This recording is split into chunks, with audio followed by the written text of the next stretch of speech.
I'd like to welcome you to another episode of Mission Matters. My name is Adam Torres, and I am coming to you from the 95th Annual Texas FFA Convention. I am so excited and thrilled to be here covering the event all week. And today I have Maddie on the show with the Agriculture Future of America. Hey, Maddie, first, I just want to say thank you for coming on the show. Thank you for having me. I'm excited to chat.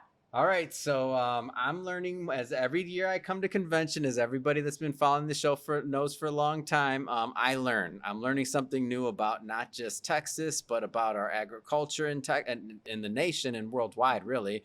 And the AFA, let's just start with that and what you do there. Absolutely. So Agriculture Future America is that next step for students going into their collegiate careers. We work with students in food, agriculture, and natural resources to connect them with industry. We always say that we build bridges between industry and students. So we really help students feel prepared when they enter the workforce after that 4 years of college. When did you first learn about or hear about the FFA, Texas FFA? So I was actually an FFA member in Florida. Okay. So I was a state officer back in 2019 with Florida. And in Florida, we actually have middle school. I think Texas has 8th grade, but I joined FFA in the 6th grade back in Florida. And what was that like going through like the FFA and like, what was that for your like early development? Oh, transformational. I came from a suburban area in Florida. So Central Florida is growing very rapidly. And I had family that was kind of in the industry, but on a different side of it. Yeah. So when I was able to put on that blue jacket for the first time, I realized how important our farmers and ranchers were. And because of that passion, that's kind of what led me to go into FFA even deeper and then major in college in agriculture economics and then enter the workforce for agriculture as well. Talk to me a little bit more about like the development side, like whether it's leadership or otherwise, like kind of how did that work? So I think the most impactful piece of it for a long time was public speaking. I know that's like the number one fear of a lot of people in the United States. So I did a lot of speaking contests in FFA. I did Creed and Prepared and Parliamentary Procedure, which was another leadership development event that prepares students for how to run a meeting. And so each of those really just built on each other for that next step and really preparing me as a person to be professional and understand the impact that agriculture has. Now, you mentioned being from like a suburban part of Florida, but then kind of going into FFA. Like, I feel like there's maybe a misconception that everybody that's part of FFA, like they're either, farmers or ranchers, or they come from that lineage. Many do, but there's also the suburbanites like yourself that kind of made their way over. Absolutely. I think that was key for me, was realizing that you don't necessarily have to come from production in order to be successful, both as an FFA member or even in the industry.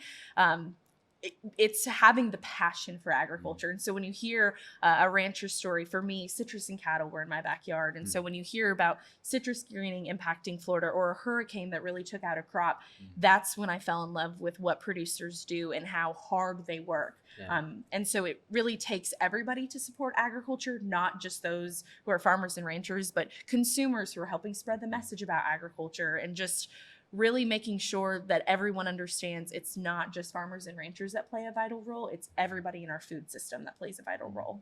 So take me further through this journey. So first you started young in FFA, you continued, you went through the whole system, and then now at what point did you kind of stumble upon AFA?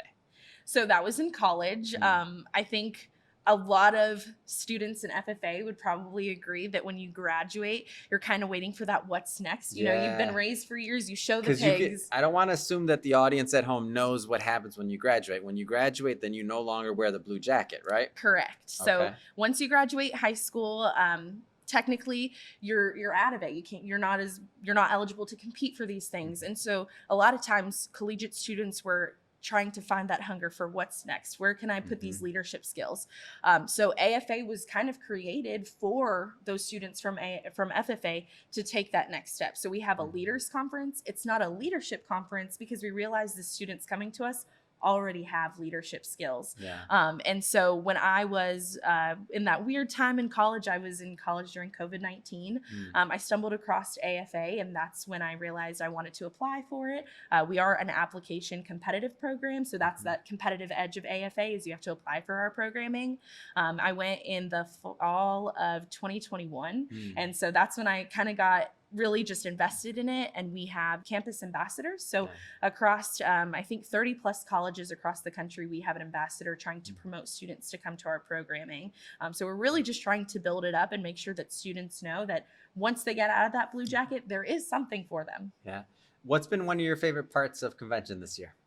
Oh, seeing the faces. I love students. I worked with National FFA for a little bit, and I love working with students. Yeah. And so seeing them just so excited to be here and so passionate about agriculture just brings me so much joy. I tell everybody, and I know when I go back home and I'm talking about them all fired up and people are like, why are you so excited? And I'm like, oh my gosh, I just had so much fun. All these students running around these blue jackets who are just like so pumped and excited about agriculture, about life, about leadership, about meeting people, about new friends they met, about old friends that they're getting back together to see. Absolutely. Like the whole culture around it. I just feel like it's so positive, so friendly. Their energy is literally infectious because you have students that are just so excited, and you see so many different parts of the state coming together. You can have a chapter in Dallas, and you can have very rural Texas chapter meeting here, and seeing those friendships form, and it's incredible to know what this blue jacket does for young people. So you're so AFA is obviously here and looking to recruit, promote, and introduce. We had a gentleman on earlier from the National Guard, I believe, was here, and we're bringing other individuals. So let's talk to the companies for a little bit out there. So a lot of business owners, a lot of entrepreneurs, executives watch this show. Why should they be in front of this audience? I think we work with partners. AFA works with 150 partners in the ag, food, and natural resource spaces. When you're looking for that next crop of individuals, that next generation that you want to bring in, that you want to bring that energy as an employee, as a next CEO in 20 years, this is where you find them. This is where that leadership has already been ingrained from a young age. They understand what hard work looks like, and these students are ready to tackle the challenges that the world faces. Yeah, and that's why we come. So Sean, who's looking on right now as we're recording this, he was one of our ambassadors last year, and then we brought him on, and he's been an intern while he's in college, and he's the one that booked you for this. Absolutely.